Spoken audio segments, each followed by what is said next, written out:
Barangay Ginebra kontra sa Converge Fiber Xers. Ito nga ang magiging unang out-of-town game this conference na gaganapin sa Batangas City. Kasalukuyan ngang may record ang Ginebra na 3 wins at 1 loss, habang ang Converge naman nga ay merong 4 wins at 2 losses. Hindi pa rin nga maglalaro sa game na ito si Japet Aguilar, kaya sa pagsisimula ng first quarter ay kitang-kita nga kaagad ang height disadvantage ng Ginebra. Undersized nga itong kanilang frontcourt na sina Troy Rosario at Justin Brownlee laban kay Check Diallo at Justin Baltasar, pero dinadaan nga sa bilis ng Ginebra ang kanilang opensa. Agresibo nga kaagad offensively si Scottie Thompson sa kanyang 2 early field goal. Sa kabila naman nga ay pinapangunahan ni Jordan Heading ang opensa ng Converge. Early back and forth offense para sa both teams. First 3-pointer sa game ay nakuha ni JB sa 8-minute mark, at hindi nga nagtagal ay agad din naman nga niya yung sinundan ng another 3-pointer. Tumuloy-tuloy nga ang mainit na opensa ni Brownlee sa kalagitnaan ng quarter, kaya bahagyang nagkaroon ng 7-point lead ang Gene King sa 4-minute mark, pero nagkaroon nga ng counter run ng Fiber Xers sa late minutes, kaya baba na lang nga sa 2 puntos ang lamang ng Ginebra, 23-21 end of first frame. Second quarter ay maganda nga ang simula sa opensa ng Ginebra. Agad ngang nagparamdam offensively si Maverick Ahanmisi na nagkaroon ng 5 early points. Iwan si Justin Arana sa naging ankle breaker move ni Brownlee. Pinasakay pa sa era ang import ng Converge. Umabot na nga sa double digit ang lamang ng Gene Kings sa naging 4-point shot ni JB. Yan nga ang unang 4-pointer sa game. Patuloy nga ang mainit na opensa ng Gene Kings sa halfway mark. Sigawan ang buong arena matapos ang naging corner 3-point shot ni LA Tenorio. Nakijoin na din nga si RJ Abariento sa 3-point party ng kanyang kupunan. Solid nga naging ball movement ng Ginebra this quarter, kaya biglang lobo sa 17 points ang kanilang lamang,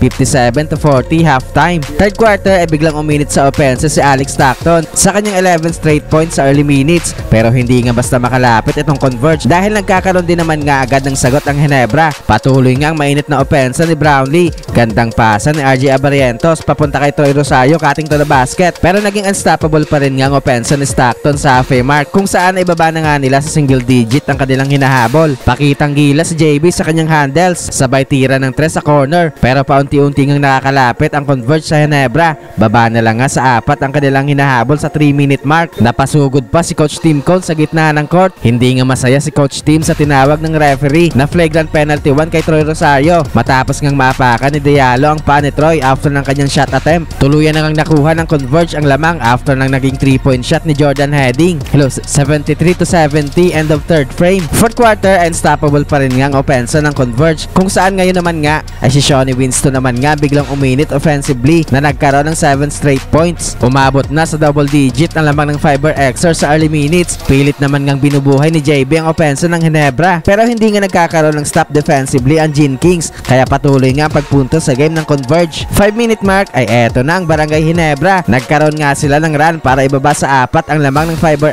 Xers sa paunguna ni Brownlee at Ahanmisi. Tumuloy-tuloy nga pagiging agresibo sa opensa ni Brownlee para bigyan ng momentum ang kanyang kupunan. Hype na nga itong import ng Converge matapos ang kanyang crucial dunk sa 2-minute mark. Balik na nga sa Converge ang momentum. Well na-maintain nga ng Fiber Xers sa kanilang kalamangan sa late minutes, hanggang sa nakulangan na nga ng oras ang Ginebra para makabalik sa game. Kaya sa uli nga ipanalo sa game na ito ang Fiber Xers.